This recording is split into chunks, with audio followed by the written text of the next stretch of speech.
proses Gram-Schmidt. Nah, ini juga harus hati-hati ya. Proses Gram-Schmidt ini ada syarat yang berlaku. Intinya di proses Gram-Schmidt ini kita mau mencari basis ortonormal. Nah, gimana cara mencari basis ortonormal? Yang pertama, kita bisa membentuk basis ortonormal ketika saya punya vektor-vektor, sekumpulan vektor yang merupakan vektor yang bebas linier. Jadi saya punya U1 sampai UK itu harus bebas linier. Ketika dia bebas linier, maka dari vektor-vektor ini tadi, U1 sampai UK tadi, kita bisa membentuk sebanyak K vektor yang ortonormal. Gimana cara membentuknya? Ini rumusannya, prosesnya ya. Yaitu vektor ortonormal pertama, E1 itu sama dengan U1 dibagi dengan norm U1. Kemudian E2 itu sama dengan U2 dikurangi U2 dot E1. E1-nya ini apa? E1 topi. E1 topi yang diperoleh dari yang sebelumnya ini tadi. Yaitu E1 ini adalah vektor ortonormal yang pertama. Dikalikan dengan E1 dibagi dengan panjang yang ada di atas ini semuanya gitu ya. Maka dengan rumus ini saya akan dapat vektor ortonormal yang kedua. Kemudian vektor ortonormal yang ketiga apa? U3 dikurangi dengan jumlah, ingat ya, ini kurungnya kurung besar, jumlah dari U3 dot E1 topi, E1 topi diperoleh dari ini tadi, dikalikan E1 topi, ditambah dengan U3, didotkan dengan E2. E2 siapa? E2 adalah vektor ortonormal yang kedua tadi, dikalikan dengan E2. Ingat polanya di sini harus ini ya, harus tahu ya. Kemudian ini dibagi dengan norm dari yang ada di atasnya. Dan seterusnya ketika kita mau mencari vektor ortonormal yang selanjutnya, rumus umumnya seperti ini. Yaitu apa? Perhatikan di sini. Tadi kalau saya punya E1, di sini U1 per norm U1. E2 ini U2 dikurangi dengan ini. Kalau E3 ini U3 dan seterusnya gitu kan. Nah, polanya ini kan teratur dia. Secara umum polanya saya dirumuskan seperti ini, yaitu EJ, E topi J itu vektor normal vektor normal yang ketiga, yang ke J dengan di sini UJ dikurangi dengan jumlahan ini. Rumusannya ini ya polanya. Jumlahnya ini dinotasikan ke dalam bentuk notasi sigma, I-nya sama dengan 1 sampai J-1 dari UJ.EI topi dikalikan dengan EI dibagi dengan yang ada di atas ini, norm dari yang atas ini. Seperti itu ya. Oke. Silakan, ada yang mau ditanyakan dulu. Intinya si proses Gram-Schmidt ini adalah suatu proses untuk mendapatkan K vektor ortonormal. Tapi syarat yang harus dipenuhi dulu itu adalah U1 sampai UK ini harus vektor yang bebas linier. Kalau nggak bebas linier ya berarti kita nggak bisa menggunakan ini. Kayak gitu ya. Jelas? Jelas, nah, Bu. Lanjut ke contoh 21 kalau sudah jelas. Nah, di sini diminta tentukan vektor-vektor ortonormal dari vektor-vektor U1 dan U2 seperti ini. Nah, ini adalah contoh soal yang dia soal ini ngejebak gitu. Kalau kalian langsung mengerjakan dengan menggunakan rumus ini, nanti bisa jadi kesasar. Artinya apa?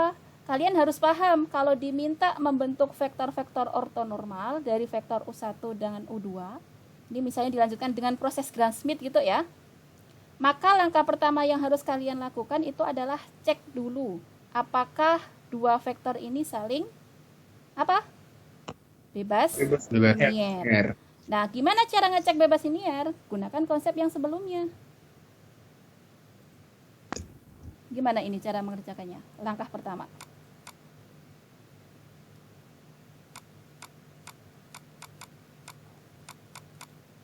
Apa?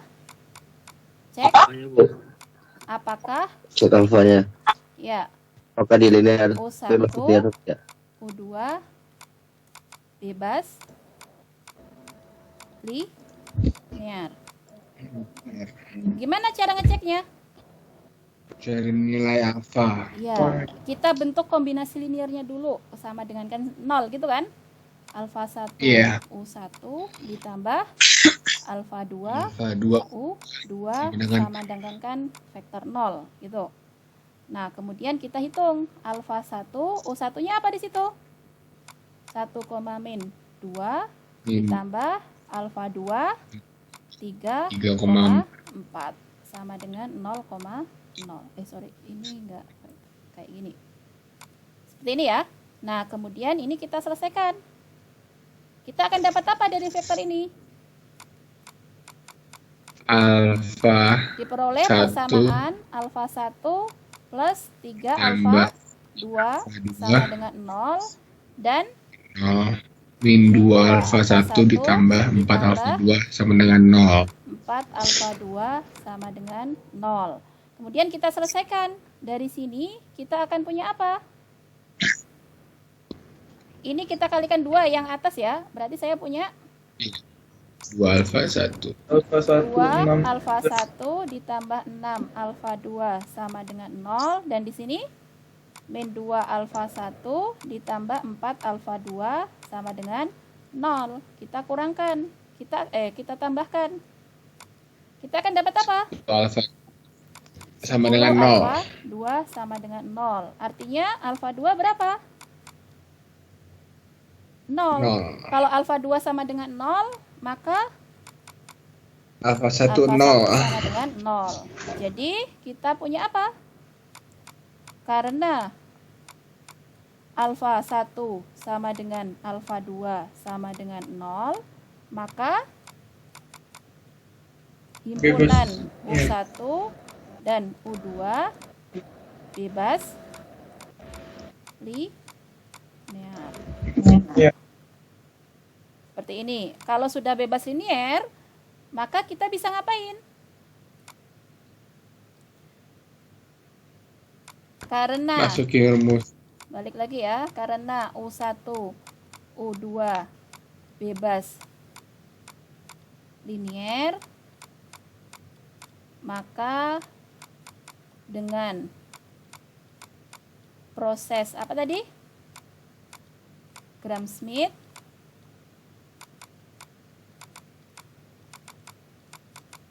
kita dapat apa?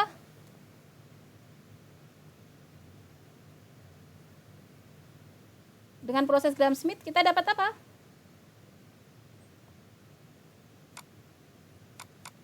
Vektor Ya, ortonormal. diperoleh vektor Ortonormal. ortonormal. Ortonormal yang pertama E1, rumusnya tadi apa? Coba, nggak lihat rumus, hafal nggak? E1 tadi apa?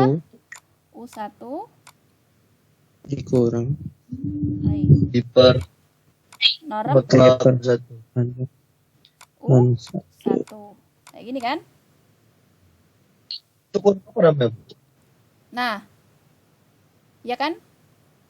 Kemudian berarti kita perlu menghitung apa?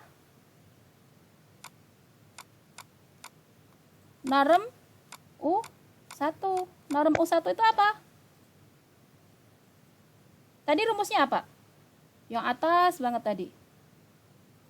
Nih, U1 perpanjang E1 perpanjang E1. berarti akar U1 dot U1 kan berdasarkan ini? Iya. Nah, berarti norm U1 itu sama dengan akar dari U1 dot U1. E1. Nah, hitung lagi. U1 dot U1 berapa? Saya tulis di sini. U1 dot U1. U1 dot U1 berapa? U1-nya berapa di sini? 1, min 2 kan? Iya. 1, min 2 didotkan dengan 1, min 2. Berapa itu? 1 Akar plus 5. 4 sama dengan 5. Berarti panjang U1 itu sama dengan akar 5. Dengan demikian, E1-nya apa? E1 topi. 1 per akar 5 dikalikan U1. U1-nya 1, min 2. Seperti ini ya. Paham? E1-nya? Dapat E1 seperti ini, paham? Paham, Bu. Paham. Nah, lanjut. Kalau sudah paham, berarti mencari E2 topi. E2 topi apa rumusnya? Ingat nggak? Apa tadi? U2 dikurangi dengan apa? U3 Ini U3 U2. dot U2 dot U2 dot E1 topi S1. dikalikan dengan E1 topi. Dibagi dengan siapa? Panjangnya yang ini kan? Atau normnya kan? Norm U2 dikurangi dengan U2 didotkan dengan E1 topi dikalikan E1 topi. Nah, hitung lagi. Di sini kita butuh apa? Panjang ya jalannya.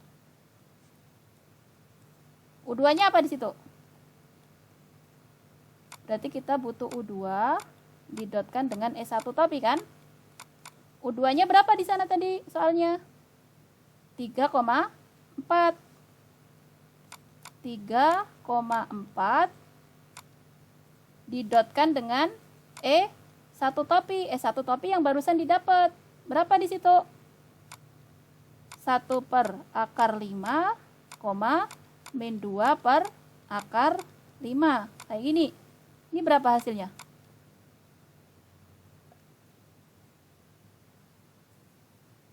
Berapa hasilnya? Halo? Masih on kan? Masih, Bu. 3 per akar 5 ditambah, karena di sini min berarti jadi min ya? Min Iya. 8 8 per akar akar 5 5. Jadi berapa di situ? Min 5 Akar per minus 5 per akar 5 akar 5. Berarti bisa saya tulis seperti ini. Kayak gini kan? Iya, Bu. Oke, selanjutnya ini U2.E1.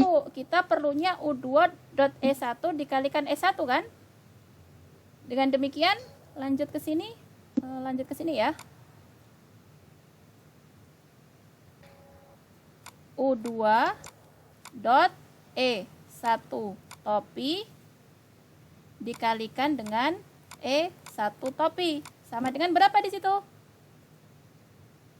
U2.E1 topi itu min 1 akar 5 dikalikan dengan E1 topi. E1 topinya tadi berapa? 1 per akar 5 akar 5 min 2 kali 1 per akar 5. Gini kan? Ini sama dengan berapa? Min 1,2. Ya enggak? Iya, Bu. Nah, ya Bu. selanjutnya gimana? Kita butuh ini, U2 dikurangi itu kan? Berarti U2 dikurangi dengan U2 didotkan dengan E1 topi dikalikan E1 topi. U2-nya berapa tadi? 3,4 dikurangi dengan U2 dot E1 topi dikalikan E1 topi. Ini kan? Berarti dikurangi min 1,2. Jadi berapa itu? 4,2. Seperti ini kan? Ya enggak? Halo? Iya, Bu. Oke. Iya. Udah liar ngitung ya? Nah, kemudian yang di bawah ini tadi kan kita butuh normnya kan? Hitung lagi tuh normnya berapa itu? Berapa kira-kira normnya? Langsung saja di sini. U2 dikurangi Akar U2 dot E1 topi E1 topi. Normnya berapa itu? 4 kali 4, 16. 16 ditambah 4, 20. Berarti akar 20 ya? Akar Iya, 20 Bu. berapa? 4 akar 5. 2 akar 5. 2 akar 5. 2 akar 5. 2 2 akar akar 5. 5. Berarti yang kita butuhkan itu mau mencari E2 topi. E2 topi tadi rumusnya apa? Rumusnya ini. Berarti ini yang atas ini sudah kita hitung tadi. Dapatnya apa? 4,2. 4,2 dikalikan dibagi dengan siapa? Normnya. Normnya di sini berapa? 2 akar 5. Berarti ini 1/2 akar 5. Berarti E2 topi itu sama saja dengan 1 per akar 5 dikalikan 2,1. Kayak gitu. Nah, dengan demikian kita punya himpunan vektor ortonormal yaitu apa? Vektor ortonormal dari siapa? U1 dan U2 adalah E1 topi sama dengan berapa? E1 topinya tadi. Ini 1 1 per akar 5. 5 1 per akar 5. dikalikan 1, 1,2 koma min 2. E2 topinya sama dengan 1 per akar 5 1 per akar 5 dikalikan dari 2,1. 2,1. Seperti itu ya.